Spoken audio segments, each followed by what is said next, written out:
നിയോഗത്താലി. രചനാവതരണം മിത്രവിന്ദ. കോണിപ്പടികൾ കയറി മുകളിലെ തന്റെ സ്വന്തമെന്ന് താൻ വിശ്വസിച്ചിരുന്ന മുറിയിലേക്ക് പോവാണ് ശ്രീനന്ദ. ആദ്യമൊക്കെ ഇത് തന്റെ സ്വന്തം മുറിയാണെന്ന് തന്നെയാണ് വിശ്വസിച്ചത്. ആ സമയങ്ങളിലാണ് സംഗീതയും സാക്ഷിയും അനാവശ്യമായി ഇവിടെ കയറി ഇറങ്ങി താൻ അടുക്കിപ്പെറുക്കി വെച്ചിരിക്കുന്ന മേശപ്പുറം വൃത്തികേടാക്കാനും അലമാരയിലെ തുണികൾ വലിച്ചു വാരിയിടാനും തുടങ്ങിയത്. അന്ന് താൻ ചെറുതായിരുന്നു. അപ്പോൾ തോന്നിയ വാശിക്ക് അവരോട് ചോദിച്ചു, ഇതെന്റെ മുറിയാ, നിങ്ങൾ ഇവിടെ വരുന്നത് എന്തിനാണെന്ന്. അന്ന് സിന്ധുവിന്റെ കയ്യിൽ നിന്ന് കിട്ടിയ അടിയുടെ വേദന ഇപ്പോഴും ഇടത്തെ കൈത്തുടയിൽ അനുഭവപ്പെടുന്നുണ്ടെന്ന് തോന്നിയതും അവൾ വലതുകൈ ഉപയോഗിച്ച് അവിടം ചെറുതായി ഒന്ന് തടവി വിട്ടു. അന്ന് തിരിച്ചറിഞ്ഞതാണ് ഈ വീട്ടിൽ തനിക്ക് സ്വന്തമായി ഒന്നും തന്നെ ഇല്ലെന്നുള്ള യാഥാർത്ഥ്യം. പിന്നീട് ഒരിക്കലും തൻ്റേതായി കണ്ടിട്ടില്ല.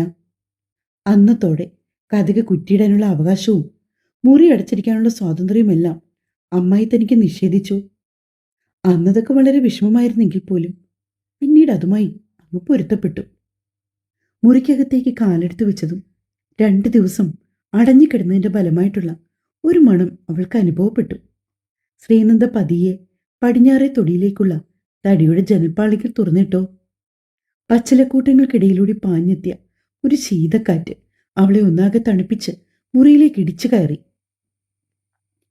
പടിഞ്ഞാറേ തൊടിയിലേക്ക് കണ്ണുനട്ട് നിൽക്കുമ്പോൾ അവർക്ക് ഓർമ്മ വന്നത് മിക്ക ദിവസങ്ങളിലും അമ്മായിയുടെ തല്ലും ശകാരവും കേട്ട് നിസ്സഹായിയായി ജനലരികളിൽ പിടിച്ച് കണ്ണീരോടെ പറമ്പിലേക്ക് നോക്കി നിൽക്കുന്ന ആ ശ്രീനന്ദയായിരുന്നു. അവിടെ നിന്ന് ഇപ്പോഴും താൻ അധിക ദൂരം സഞ്ചരിച്ചിട്ടൊന്നുമില്ല. മാറണം, മാറിയേ തീരൂ. അവൾ മനസ്സിൽ ദൃഢനിശ്ചയമെടുത്തു. പിന്നെ പതിയെ മേശയ്ക്ക് മുകളിലായി കവറിലാക്കി അടുക്കിപ്പെറുക്കി വെച്ചിരുന്ന ബുക്കിലേക്ക് നോട്ടം നീട്ടു. അവിടെയുള്ള ഓരോ വസ്തുക്കളിലൂടെയും അവളുടെ വിരലുകൾ തഴുകി തലോടി കടന്നുപോയി. സ്വന്തമായിരുന്നില്ലെങ്കിൽ പോലും സ്വന്തമെന്ന് കണ്ട് ജീവിതത്തിൻ്റെ ഒരു നല്ല ഭാഗം ജീവിച്ച ഇടമാണ്. അമ്മായിയുടെ ശകാരങ്ങളിൽ നിന്നും മടുപ്പേറിയ തനിച്ചുള്ള ജീവിതത്തിൽ നിന്നും രക്ഷപ്പെട്ടു പോകുന്നതിൻ്റെ സന്തോഷമുണ്ടെങ്കിലും എപ്പോഴോ ഈ മുറിയുമായി വല്ലാതെ അടുത്തിരുന്നു. കണ്ണുകൾ നിറയാൻ തുടങ്ങിയെന്ന് തോന്നിയതും ശ്രീനന്ദ മുഖം വെട്ടിച്ചു. വേണ്ട, ഇവിടെയുള്ള ഒന്നും തൻ്റേതല്ല, ആരും തൻ്റെ സ്വന്തമല്ല. അവൾ മനസ്സിൽ പറഞ്ഞുകൊണ്ട് ബുക്കുകൾ അടങ്ങിയ കവറുകൾ 2 കൈയിലായി എടുത്തു. ഭാരം കൂടുതലായി തോന്നിയപ്പോൾ ഒന്ന് മേശയുടെ മുകളിൽ വെച്ചുകൊണ്ട് ശേഷിച്ച കവറുകളുമായി അവൾ താഴേക്ക് നടന്നു. ദേമേ വരുന്നുണ്ട്. ശ്രീനന്ദ പടികൾ ഇറങ്ങി വരുന്നത് കണ്ട് കോണിപ്പടികൾക്ക് താഴെ നിന്ന സാക്ഷി അടുക്കളയിലേക്ക് നോക്കി സിന്ധുവിന് മാത്രം കേൾക്കാൻ പാകത്തിൽ വിളിച്ചു പറഞ്ഞു. ബുക്കുകളുമായി ശ്രീനന്ദ പുറത്തേക്ക് പോകാൻ തുടങ്ങുന്ന സമയത്താണ് സിന്ധു അവളെ പിന്നിൽ നിന്ന് വിളിച്ചത്. എവിടേക്ക് കൊണ്ടുപോകുന്നിതെല്ലാം? അതെന്താ, അമ്മായിക്ക് അറിയില്ലേ? ഞാൻ എവിടെയാണോ താമസിക്കുന്നത് അവിടേക്ക്. അവിടേക്ക് തന്നെയാണ് എൻ്റെ കയ്യിലിരിക്കുന്ന സാധനങ്ങളും ഞാൻ കൊണ്ടുപോകുന്നത്. നിന്റെ ഭർത്താവ് എങ്ങനെയുണ്ട്? സിന്ധു ഒരുതരം വഷളച്ചുവയോടെ അവളോട് ചോദിച്ചു. ആ ചോദ്യത്തിൻ്റെ അർത്ഥം മനസ്സിലായെങ്കിൽ പോലും ശ്രീനന്ദ ഒന്നും മിണ്ടാതെ പുറത്തേക്ക് ഇറങ്ങാൻ തുടങ്ങിയതും സിന്ധു ബലമായി അവളുടെ കൈകളിൽ പിടിച്ച് അവളെ അവിടെ നിർത്തി. എന്താടി, ഒന്ന് കെട്ടിയപ്പോൾ നിനക്കങ്ങ് പവർ കൂടിയല്ലോ. നീയേ എനിക്ക് എന്നും എക്കാലത്തും എൻ്റെ കാൽക്കീഴിൽ ഈ വീട്ടിൽ അടുക്കളപ്പണികളും ചെയ്തു തന്ന ആ ജോലിക്കാരി ശ്രീനന്ദ തന്നെയാ. പിഴച്ചുണ്ടായ സന്തതി. ശ്രീനന്ദയെ നോക്കി സിന്ധു പിറുപുറത്തതും അത് വ്യക്തമായി അവൾ കേട്ടു. അമ്മ എന്തിൻ്റെ അടിസ്ഥാനത്തിലാണ് എന്നെ അങ്ങനെ വിശേഷിപ്പിച്ചത്? അച്ഛൻ ഉപേക്ഷിച്ചാണേലും എനിക്ക് ചൂണ്ടിക്കാണിക്കാൻ അച്ഛനെന്ന് പറഞ്ഞൊരാളുണ്ട്. മരിച്ചുപോയെങ്കിലും അമ്മയും ഉണ്ടായിരുന്നു. മേലിൽ ഇനി ഒരിക്കലും എൻ്റെ നേർക്ക് നിങ്ങളുടെ നാവിൽ നിന്ന് ഇങ്ങനൊരു വർത്തമാനം വീണു പോകരുത്. കയ്യിലിരുന്ന ബുക്കുകളടങ്ങിയ കവർ താഴേക്ക് വെച്ച് സിന്ധുവിൻ്റെ മുഖത്തിന് നേരെ വിരൽ ചൂണ്ടിക്കൊണ്ട് ശ്രീനന്ദ അത് പറഞ്ഞപ്പോൾ പെട്ടെന്നുണ്ടായ അവളുടെ ഭാവമാറ്റത്തെ ഉൾക്കൊള്ളാൻ കഴിയാതെ സിന്ധു ശ്രീനന്ദയെ നോക്കി നിന്നുപോയി. നിലത്തേക്ക് വെച്ച ബുക്കുകളും കയ്യിലെടുത്തുകൊണ്ട് തന്നെ ഉമ്മറത്തേക്ക് ചെന്നവൾ, കഴിഞ്ഞോ മോളെ? അവളെ കണ്ടപാടെ തന്നെ ഇന്ദിര ഇരുന്നിടത്തു നിന്ന് എഴുന്നേറ്റുകൊണ്ട് ചോദിച്ചു. ഇല്ലമ്മേ, ഒരു കവർ കൂടിയുണ്ട്. ഇതിങ്ങി തരൂ, എന്നിട്ട് വേഗം പോയി അതെടുത്തിട്ട് വാ. അവിടുത്തെ സാഹചര്യമൊന്നും അത്ര നല്ലതൊന്നും മനസ്സിലാക്കി ഇന്ദിര പറഞ്ഞു. ശരിയമ്മേ. കോണിപ്പടിക്ക് താഴെ നിന്ന സാക്ഷിയും സിന്ധുവിൻ്റെയും വകവയ്ക്കാതെയാണ് ശ്രീനന്ദ പെട്ടെന്ന് മുകളിലേക്ക് പോയി മുറിയിൽ ശേഷിച്ച മറ്റൊരു കവർ കൂടി എടുത്ത് താഴേക്ക് വന്നത്. തങ്ങളെ കടന്നു പോകാൻ തുടങ്ങിയ ശ്രീനന്ദയെ സാക്ഷിയും സിന്ധുവും ചേർന്ന് അവിടെ പിടിച്ചു നിർത്തി.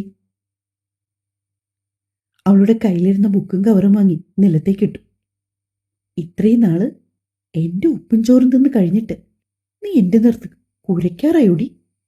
സിന്ധു അവളെ മൊത്തത്തിലൊന്ന് പിടിച്ചു വലിച്ചുകൊണ്ട് ചോദിച്ചതും ശ്രീനന്ദ ഒരു പകപ്പോടെ അവരെ നോക്കി. തന്റെ സംസാരത്തിൽ ശ്രീനന്ദ പേടിച്ചൊന്നു കണ്ടതും സിന്ധു അതൊരായുധമാക്കി എടുത്തു. വാടി ഇങ്ങോട്ട്. അവളുടെ കൈക്ക് പിടിച്ചു വലിച്ച് അവർ അടുക്കളയിലേക്ക് പോയി. കഴുക്, ഈ പാത്രങ്ങൾ കഴുകിയിട്ട് നീ ഇവിടുന്ന് എങ്ങോട്ട് വേണമെങ്കിലും പോയിക്കോ. അടുക്കളയിൽ പാത്രങ്ങൾ കുന്നുകൂടി കിടക്കുന്ന സിങ്കിന്റെ അടുത്തേക്ക് അവളെ വലിച്ചുകൊണ്ട് നിർത്തിയ ശേഷമായിരുന്നു അവർ അത് പറഞ്ഞത്. ശ്രീനന്ദ വിശ്വാസം വരാത്ത പോലെ സിന്ധുവിനെ നോക്കി.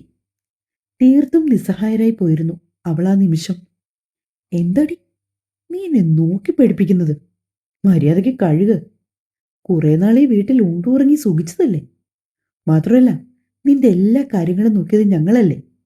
അതുകൊണ്ട് അതിനുള്ള കൂലിയായിട്ട് ഇതുകൂടി ചെയ്തിട്ട് നീ ഈ വീടിന്റെ പടിയിറങ്ങിക്കോ. പിന്നെ ഇന്ന് ഈ പടിയിറങ്ങിയാൽ പിന്നെ ഒരു കാലത്തും നിന്നെ ഈ പരിസരത്ത് പോലും കണ്ടുപോകരുത്, കേട്ടല്ലോ? നിനക്കിനി അമ്മാവനും ഇല്ല, അമ്മായിയും ഇല്ല, ആരുമില്ല. അങ്ങനെ തന്നെ കരുതിയാൽ മതി. എനിക്ക് പോകണം, എന്നെ വിട്ടേക്ക്. അതും പറഞ്ഞുകൊണ്ട് ശ്രീനന്ദ സിന്ധുവിന്റെ കൈപ്പിടിയിൽ നിന്നും കുതറി മാറാൻ ശ്രമിച്ചു. അകത്തേക്ക് പോയ കുട്ടിയെ ഇത്ര നേരമായിട്ട് കണ്ടില്ലല്ലോ. ഇന്ദിര മാധവനോടായി പറഞ്ഞു. ഒരു ചെറിയ ടോയ്ക്കാറും കൊണ്ട് അവിടെ ഇരുന്ന് കളിച്ചുകൊണ്ടിരുന്ന ആര്യനത് കേട്ടു. ഞാൻ അകത്തുപോയി ആന്റിയെ നോക്കിയിട്ട് വരാമേ എന്ന് പറഞ്ഞവൻ അകത്തേക്ക് ഒരു ഒറ്റ ഓട്ടമായിരുന്നു. ഇന്ദിര തടയും മുമ്പ് തന്നെ അവൻ അകത്തേക്ക് കയറിയിരുന്നു. അതേസമയം സിന്ധുവും ശ്രീനന്ദയും തമ്മിൽ അടുക്കളയിൽ വെച്ച് ഒന്നും രണ്ടും പറഞ്ഞ് വഴക്കുണ്ടാക്കുന്നത് കണ്ടുകൊണ്ടാണ് അവൻ അവിടെ തന്നെ നിന്ന് കളഞ്ഞത്. ഡി, മര്യാദയ്ക്ക് ഈ പാത്രം കഴുകിയിട്ട് നിനക്ക് എവിടാണെന്ന് വെച്ചാൽ പോകാം. പന പോലെ രണ്ട് മക്കൾ അമ്മായിക്കും ഉണ്ടല്ലോ, വേണമെങ്കിൽ ഇവരോട് പറയും. അല്ലാതെ ഇനി നിങ്ങൾക്ക് അടിമപ്പണി ചെയ്യാൻ എന്നെ കിട്ടില്ല. അതും പറഞ്ഞുകൊണ്ട് ശ്രീനന്ദ അടുക്കളയിൽ പുറത്തേക്കിറങ്ങാൻ തുടങ്ങിയതും സിന്ധു ശക്തമായി തന്നെ അവളുടെ കൈത്തൊടയിൽ ആഞ്ഞടച്ചു. ശ്രീനന്ദയ്ക്ക് വല്ലാണ്ട് വേദനിച്ചിരുന്നു. അവളുടെ കണ്ണുകൾ നീമി നേരം കൊണ്ട് തന്നെ നിറഞ്ഞു വന്നു. എന്നാൽ അത് കണ്ടതും ആര്യൻ വാപത്തിപ്പോയി. അവൻ ധൃതിയിൽ പുറത്തേക്ക് ഓടി. എന്തുറ്റി ആര്യൻകുട്ട, ആന്റിയെ കണ്ടോ? ആര്യന്റെ ആ ഓടിവരവ് അത്ര പന്തിയല്ലെന്ന് മനസ്സിലാക്കിക്കൊണ്ട് ഇന്ദിര ചോദിച്ചു. അച്ഛമ്മേ, ഞാൻ ആന്റിയെ കണ്ടു. ഇവിടെ ഒരു അമ്മൂമ്മയില്ലേ? ആ അമ്മൂമ്മ ആന്റിയെ അടിച്ചു. ആര്യമെന്ന് പറഞ്ഞ വാക്കുകൾ സജീവനും മാധവനും ഇന്ദിരയും ഒരുപോലെ കേട്ടു. ഇന്ദിര ഒരു ചെറുഞെട്ടലോടെ അകത്തേക്ക് ഓടി. അതേസമയം സിന്ധുവിന് മുൻപിൽ നിറകണ്ണുകളോടെ നിൽക്കുകയാണ് ശ്രീനന്ദ. ഇന്ദിര വേഗം തന്നെ അവൾക്ക് അടുത്തേക്ക് വന്നു. എന്തുപറ്റി? എന്തിനാ മോളെ നീ കരഞ്ഞത്? സിന്ധുവിനെ കണ്ടതായി പോലും ഭാവിക്കാതെ ഇന്ദിര ശ്രീനന്ദയോട് ചോദിച്ചു. എന്നാൽ ശ്രീനന്ദ മറുപടി പറഞ്ഞു തുടങ്ങും മുൻപ് സിന്ധു സംസാരിച്ചു തുടങ്ങി. ഒന്നും പറയണ്ട ചേച്ചി, ഞാൻ വെറുതെ കുശലം ചോദിച്ച് അവളെ ഒന്ന് പിടിച്ചു നിർത്തിയതാ. അപ്പൊ അവൾക്ക് ധൃതിയിൽ അവളുടെ ഭർത്താവിന്റെ വീട്ടിലേക്ക് പോകണം. ഞാൻ ചോദിച്ചു, ഇത്രയും നാള് ചെല്ലും ചെലവും തന്ന് തിന്നാനും കുടിക്കാനും ഒക്കെ കൊടുത്ത് വളർത്തിയത് ഞങ്ങളല്ലേന്ന്. ആ നന്ദിയെങ്കിലും ഞങ്ങളോട് കാണിക്കണ്ടേന്ന്. ഇന്ദിരയെ നോക്കിക്കൊണ്ട് സിന്ധു പറഞ്ഞതും ശ്രീനന്ദ വിലങ്ങനെ തലയാട്ടി. ഇന്ദിര ദേഷ്യത്തോടെ സിന്ധുവിനെ നോക്കി. പറമോളെ, എന്തിനാ ഇവരെ നിന്നെ തല്ലിയത്? ഇന്ദിരയുടെ ആ ചോദ്യം സിന്ധുവിനെ അടിമുടി ഉലച്ചു കളഞ്ഞു. അവർ പകപ്പോടെ അടുക്കള വാതിക്കലേക്ക് നോക്കുമ്പോൾ മാധവനും സജീവനും അവിടെ തന്നെയുണ്ട്. അമ്മായി അമ്മായി എന്നോട് ഈ പാത്രങ്ങളൊക്കെ കഴുകി വെക്കാൻ പറഞ്ഞു. അപ്പോഴാണ് അവിടെ നിന്ന് എല്ലാവരുടെയും ശ്രദ്ധ അവിടെ നിരന്നു കിടക്കുന്ന എച്ചിൽ പാത്രങ്ങളിലേക്ക് നീണ്ടത്. ഇന്ദിര മുഖം ചൊളിച്ചുകൊണ്ട് സിന്ധുവിനെ നോക്കി. ഞാൻ പറഞ്ഞു പറ്റില്ല, എനിക്ക് പോണമെന്ന്. അപ്പോൾ അമ്മായി എൻ്റെ കയ്യിൽ തല്ലി. ശ്രീനന്ദയുടെ വാക്കുകൾ കേട്ട് ഇന്ദിര രൂക്ഷമായി സിന്ധുവിനെ നോക്കി. ഒപ്പം അവർക്കടുത്തുനിന്ന് സാക്ഷിയെയും. കുറെ കാലം നിങ്ങൾക്ക് അടിമപ്പണി ചെയ്ത് തന്നതല്ലേ ഇവൾ? അതുമാത്രം നിങ്ങളുടെ വീട്ടിലെ ജോലികൾ ചെയ്യാനുള്ള ആരോഗ്യം നിങ്ങൾക്കില്ലേ? ഇനി അത് പറ്റില്ലെങ്കിൽ നിങ്ങൾക്ക് രണ്ട് മക്കളില്ലേ, അവരോട് പറയണം. ഇവൾ ഈ വീട്ടിൽ കഴിഞ്ഞിരുന്ന സമയം ഇവിടുത്തെ ജോലികൾ ചെയ്തിട്ടില്ലേ? പിന്നെ നിങ്ങൾ അവൾക്ക് ചെയ്തു കൊടുത്ത സുഖസൗകര്യങ്ങളുടെ കണക്കുകൾ പറയാതിരിക്കുന്നത് തന്നെയാ നല്ലത്. ഇങ്ങനെ കണക്കുകൾ എണ്ണി എണ്ണി പറയാൻ ഇത് നിങ്ങളുടെ ഭർത്താവിന്റെ സഹോദരിയുടെ കുഞ്ഞല്ലേ? അല്ലാതെ അന്യൊന്നുമല്ലല്ലോ. ഇനി അന്യരായാൽ പോലും ഇങ്ങനെ കണക്ക് പറയരുത് സിന്ധു. അത് മാന്യതയല്ല. ചേച്ചി, നിങ്ങൾ പറയുന്ന പോലെ ഒന്നുമല്ല കാര്യങ്ങൾ. 10-20 കൊല്ലം ഇവളെ പോറ്റി വളർത്തിയവരല്ലേ ഞങ്ങൾ. എന്റെ കൈക്ക് വയ്യ. ഒന്ന് കഴുകി വെച്ചിട്ട് പോടിയെന്ന് പറഞ്ഞപ്പോ ഇങ്ങനെയാണോ പെൺകുട്ടികൾ പറയുന്നത്? എന്തായാലും നിങ്ങളൊന്ന് സൂക്ഷിച്ചോ. ഇനി കുറച്ചു കാലം നിങ്ങളുടെ വീട്ടിലല്ലേ ഇവൾ. ഇത്രയും നേരം ഇന്ദിര പറഞ്ഞതൊന്നും തലയിൽ കയറാതെ ഒരു കൂസലുമില്ലാതെ അവരെ നോക്കി വീണ്ടും സിന്ധു പറഞ്ഞു. ഇത്തവണ അല്പം അന്തിച്ചു പോയത് ഇന്ദിരയാണ്. നോക്ക് സിന്ധു, ഞാൻ ശ്രീനന്ദയെ എൻ്റെ മകൻ്റെ ഭാര്യയായി എൻ്റെ വീട്ടിലേക്ക് കൂട്ടിക്കൊണ്ടുപോയത് അവിടെ പാത്രം കഴുകാനും അടുക്കളപ്പണി ചെയ്യാനുമല്ല. നിങ്ങളുടെ കാഴ്ചപ്പാട് വെച്ച് എല്ലാവരെയും വിലയിരുത്തരുത് കേട്ടോ. സിന്ധുവിന് മുഖത്തേറ്റ പ്രഹരം പോലെ തോന്നി ഇന്ദിരയുടെ ആ വാക്കുകൾ. നീ അച്ഛനൊപ്പം കാറിലേക്ക് വയ്ക്കോ മോളെ, അമ്മതാ വരാം. ഇന്ദിര പറഞ്ഞതും മാധവനും സജീവനും ഒപ്പം ശ്രീനന്ദ് ഉമ്മറത്തേക്ക് പോയി. സിന്ധു, നിങ്ങൾക്ക് 2 മക്കളില്ലേ? നിങ്ങളുടെ മക്കളോടാണ് നിങ്ങൾ ഇങ്ങനെയൊക്കെ ചെയ്യുമോ? അതൊരു പാവം കുട്ടിയായിട്ടല്ലേ ഇത്രയും കാലം നിങ്ങൾ പറഞ്ഞതൊക്കെ അനുസരിച്ച് ഇവിടെ കഴിച്ചുകൂട്ടിയത്? പോകാൻ മറ്റൊരിടവില്ലാത്ത ഒരാളായതുകൊണ്ടല്ലേ? അങ്ങനെയുള്ള അവളുടെ സാഹചര്യത്തെ വീണ്ടും വീണ്ടും ചൂഷണം ചെയ്യണമായിരുന്നു. ഓ, നിങ്ങൾ വലിയ പുണ്യാളത്തിയാകാനും നോക്കണ്ട. 10-35 വയസ്സായ നിങ്ങളുടെ ചെറുക്കിന് വേണ്ടി ഒരു കൊച്ചു പെണ്ണിനെ ഇവിടുന്ന് കൊണ്ടുപോയിട്ട് അതെന്ത് ഉദ്ദേശത്തിലാണെന്നൊക്കെ എനിക്കറിയാം. പറഞ്ഞു തീർന്നത് മാത്രമേ സിന്ധുവിന് ഓർമ്മയുണ്ടായിരുന്നുള്ളൂ. അപ്പോഴേക്കും ഇന്ദിരയുടെ കൈ കൃത്യമായി തന്നെ സിന്ധുവിന്റെ വലത് കവളിൽ പതിച്ചിരുന്നു. സാക്ഷി വിശ്വാസം വരാത്ത പോലെ വാ പൊത്തി നിന്നു. അടുക്കളയിലെ ബഹളം കേട്ട് സംഗീത അവിടേക്ക് വരുമ്പോൾ കാണുന്ന കാഴ്ച ഇതാണ്. അടികൊണ്ട് കവിൾത്തടം പൊത്തി സിന്ധു നിൽക്കുകയാണ്. സത്യം പറഞ്ഞാൽ ശ്രീനന്ദയുടെ കാര്യങ്ങൾ അറിഞ്ഞ സമയം തന്നെ സിന്ധുവിന് ഇത് തരണമെന്ന് ഞാൻ കരുതിയതാ.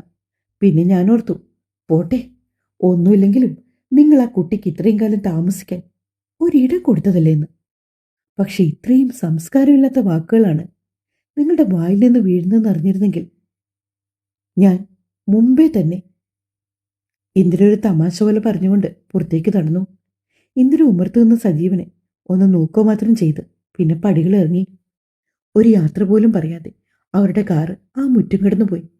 സിന്ധു ആണെങ്കിൽ കിട്ടിയ അടിയുടെ തരി പോലും മാറാതെ കവളിൽ കൈവച്ചുകൊണ്ട് അതേ നിൽപ്പ് നിൽക്കുകയാണ് അടുക്കളയിൽ. അമ്മേ, അവള് പോയി. അവരുടെ കാറ് പോകുന്ന ശബ്ദം കേട്ടതും സംഗീത സിന്ധുവിന്റെ അടുത്ത് വന്നു എന്ന് പറഞ്ഞു. ആ പിശാച് പോയാലും വന്നാലും എനിക്കെന്താ? സിന്ധു അത് ചോദിക്കുന്ന കേട്ടുകൊണ്ടാണ് സജീവ് അകത്തേക്ക് വന്നത്. സിന്ധു, നീ ഒന്നിങ്ങോട്ട് വന്നേ. സജീവൻ നീട്ടി വിളിച്ചു. എന്താ സജീവേട്ട? അയാൾക്ക് മുൻപിലേക്ക് വന്ന് നിന്നത് മാത്രമേ സിന്ധുവിന് ഓർമ്മയുണ്ടായിരുന്നുള്ളൂ. അടികിട്ടാത്ത മറ്റേ കവളിൽ സജീവിന്റെ കൈയും പതിഞ്ഞു. സിന്ധു കത്തിച്ചൊലിക്കുന്ന ദേഷ്യത്തോടെ സജീവനെ നോക്കി. നിങ്ങൾ എന്തിനാ എന്നെ തല്ലിയത്?